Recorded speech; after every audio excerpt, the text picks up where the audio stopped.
there's a warning really, be very careful, maybe don't go for recreation purposes.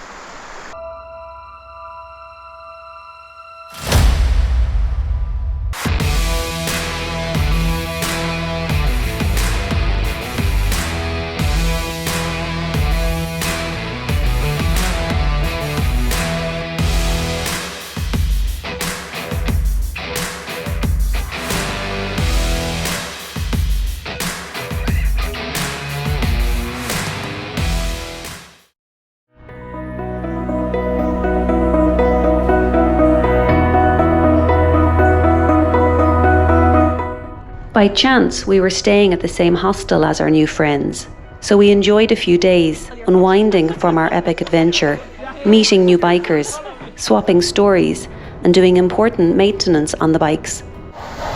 The moment we've been waiting for, we're at the car wash. In addition to the mud, dust and gravel which we rode on to Prudhoe Bay and back, the highway maintenance crews spread calcium chloride on the road to reduce dust. This is highly corrosive to the bikes and had to be washed off as soon as possible.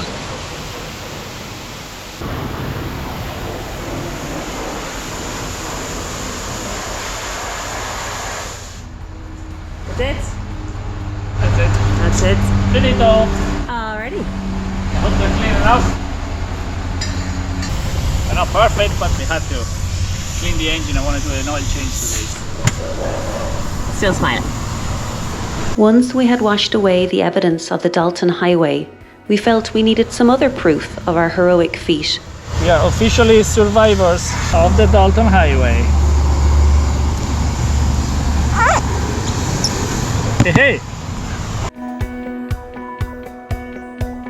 Let's see if our oil container works. The bikes were also due an oil change. I didn't have all my usual equipment, so I had to improvise. And a 5-liter water container made the perfect oil tray. Got new filters and a new oil in both bikes. Now, next time we'll do this in Los Angeles.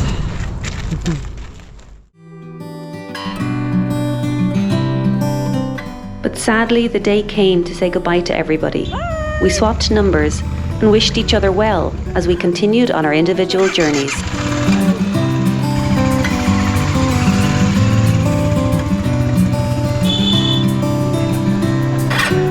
So she starts now. Yeah, she's a good girl. Good diesel. Hey, see you, bye.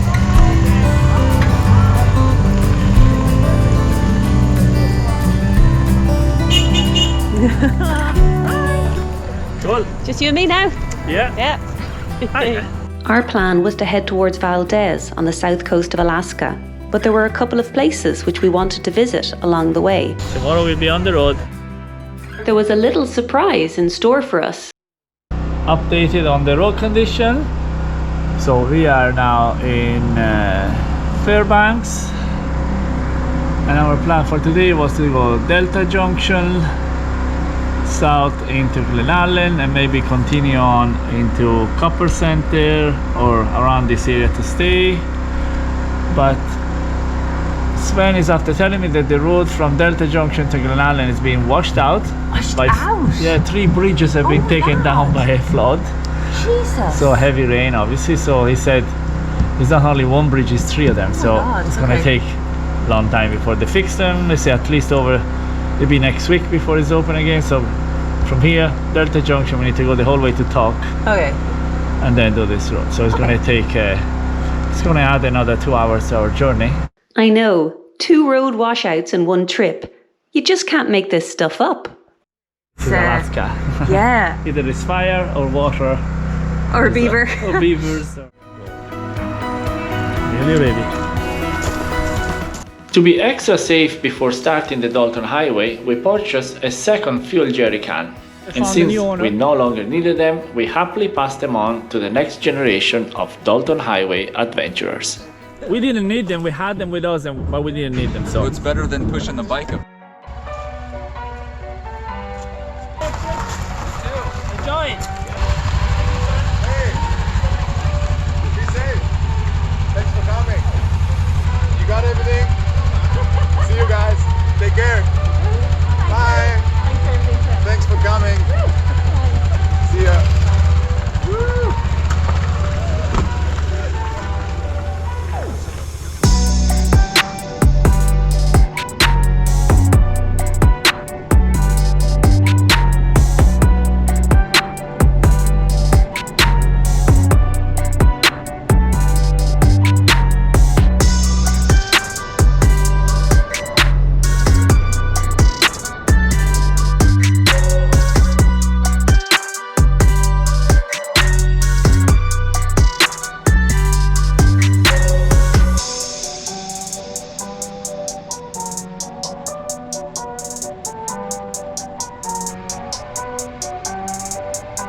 Gakona Lodge and Trading Post was established in 1904 and was the oldest operating original roadhouse. For such a quaint old place, it was a hive of activity on a Thursday night. And I asked you, friend, what's a fella to do? We weren't expecting a pub in remote Alaska to be playing Galway Girl, but we loved it. And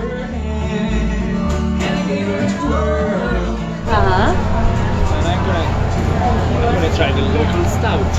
Okay. See if they can make a good dark beer. We sampled the local beer Okay. I love this place. It's beautiful. Yes, this is really cool. Need to get a dollar bill and write our names on. and joined in writing our name on $1 and sticking it to the wall. J&D, we're here. Break my neck.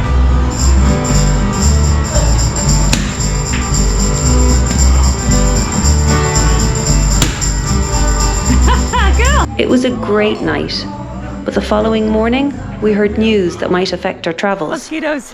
Okay, quick. Good morning. Good morning. We are in Gakona and our plan today was to go to McCarthy, but we've just heard that that might not be possible. So with the really warm weather Alaska's been having in the last few weeks, the glaciers have been melting and that's causing a rise in the river waters. So there is a risk of flooding and there's a risk of further bridge washouts by McCarthy. So there's a warning really, you know, be very careful, maybe don't go for recreation purposes. So the water is going to rise between 3 and 5 feet yeah, quite rapidly. Quite a bit. In some places. So 5 feet is quite a bit. that's a lot. Let's try and get there anyway and see. We go a little bit further and we'll ask again and see if it's safe to continue.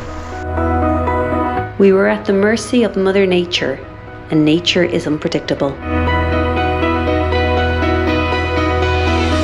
McCarthy is a small town in Wrangell-St. Elias National Park, accessible only by a 60 miles or 100 kilometers gravel road from Chitna, crossing the Copper River and the large Kennecott River. We still had 80 miles to drive before arriving to Chitna, so we had loads of opportunities to ask again about the situation. Welcome to Copper Center. That's a phone paper. There's nothing going on. This is the best thing I've seen in a long time. There we go. Like the old ways. Now 58 gallons. I hope not. Let's go find out. This didn't appear a conventional village, but they had everything we needed, including local knowledge. So good news. Everything seems to be okay. The locals are not really worried about the water, so they say, yeah, go check it out. They don't think there should be any problem, so it's good that we stop here. This is I don't know, most amazing little village that you can ever think of. It looks deserted. It looks deserted, but has it's everything you need. You have petrol, you have food, you have grocery, you have coffee, everything. It's And the nicest people. let's go to McCarthy. Okay, let's go to McCarthy.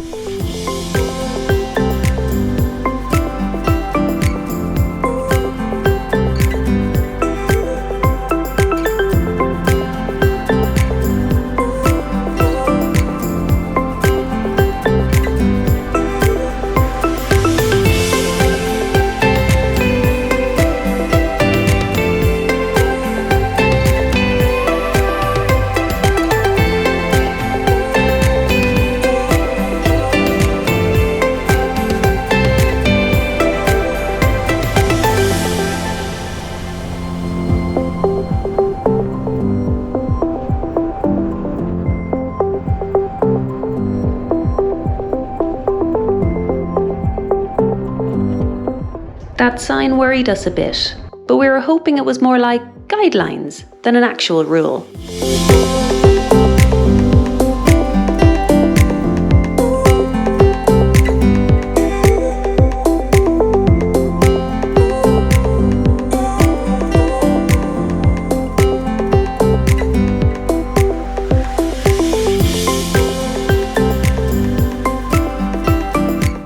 The road was fine in the end. A little rough in places, but absolutely beautiful to be out here on our own. We arrived at our campsite on the outskirts of McCarthy, and we had, let's say, mixed feelings about the place. We're here by McCarthy. Wasn't quite what I was expecting for a campsite. It's grim. Very grim.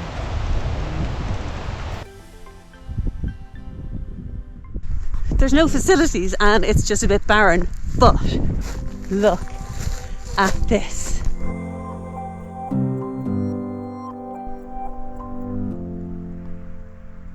Look how cool that is. So we're camping at the bottom of a glacier. Brilliant. We crossed the bridge over the Kennecott River, and we could well see the increased strength and power of the river due to the recent glacier melt.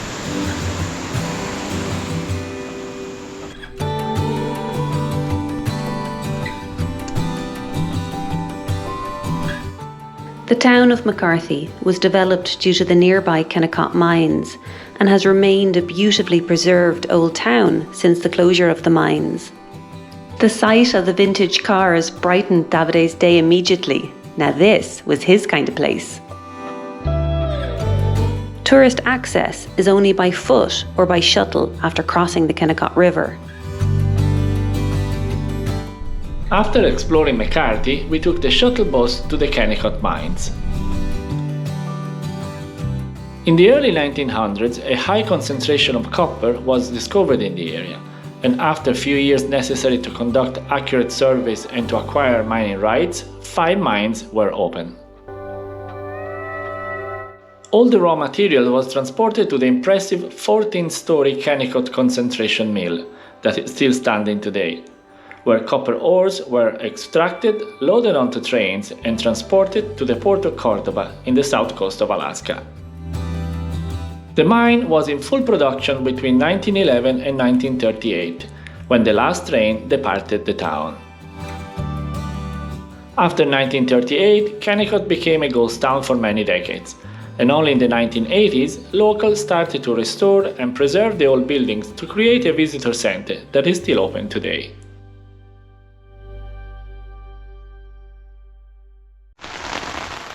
When we woke, it was lashing rain. There was no other option but to get fully dressed in the tent before packing up and hitting the road.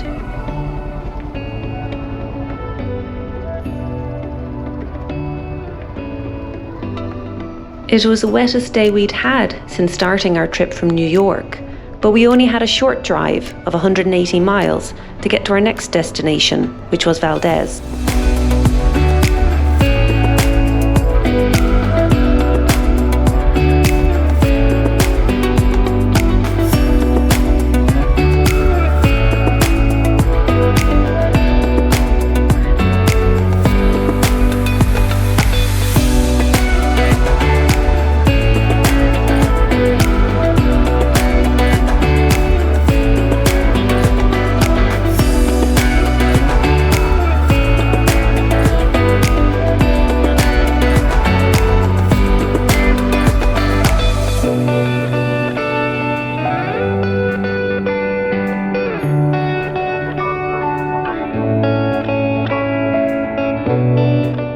Valdez is a city on the south coast of Alaska and the location of the termination of the Trans-Alaska Oil Pipeline, which we followed on our way up the Dalton Highway.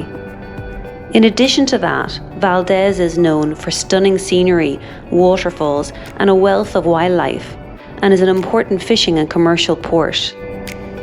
We weren't lucky with the weather, and cloud and mist covered what reportedly should have been a stunning drive-in. Nevertheless, we had plans for the following day, which we were really looking forward to.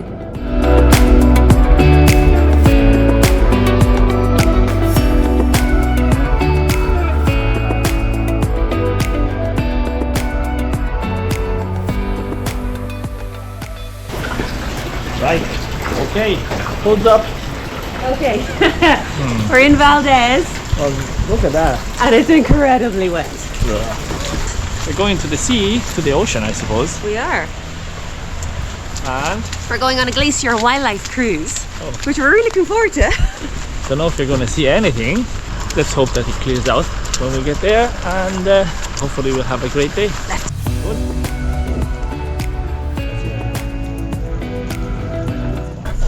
Okay. We're in Valdez. Yeah, that's the plan for today. Our track is down here around the Valdez Arm, through the Valdez Arm, Point Bullhead, and all the way up to the Mayor's Glacier.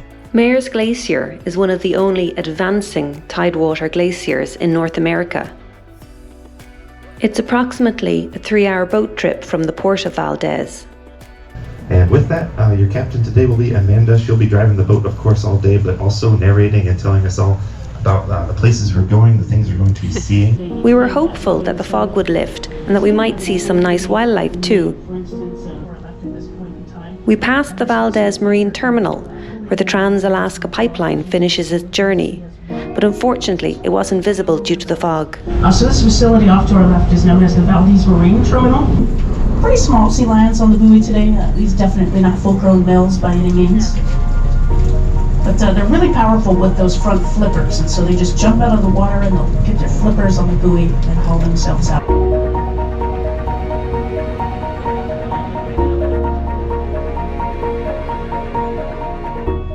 So looking at sea lions over here again, these are Steller sea lions, and most folks in the U.S. are familiar with the California sea lion, close cousin to these animals, if you will. California sea lions are the ones that bark. These are Steller sea lions. These are the ones that growl. Well, a couple of them brave enough to let us have a quick look at them here. So these otters, yeah, I'm not surprised. Once all of them start to take off, it's only a matter of time until the others do.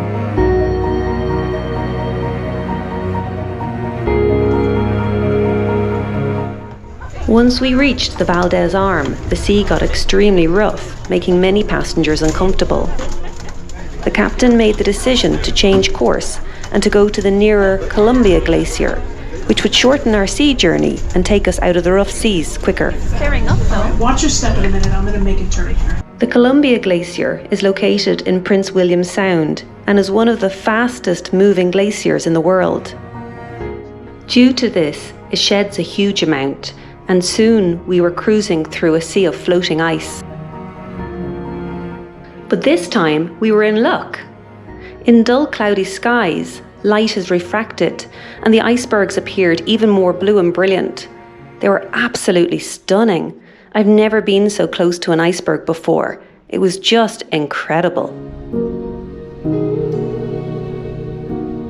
With the continuing rain and poor visibility, our progress was slow. Our captain was constantly on the watch to navigate these waters and look out for large icebergs which could damage the ship.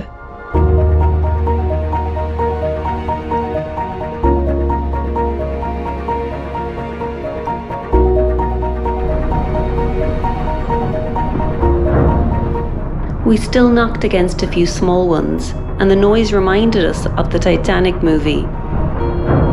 But don't worry, our ship was unsinkable.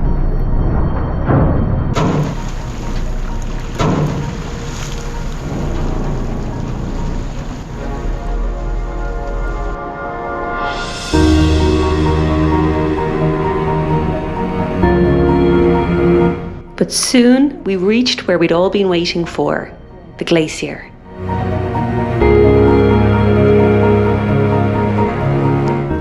The sight of the large wall of glacier ice was spectacular, and we all stared unblinkingly, hoping to see some ice fall.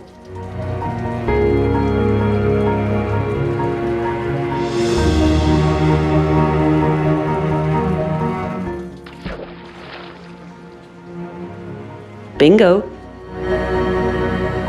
Our captain navigated us safely home, and that was the end of a fantastic day.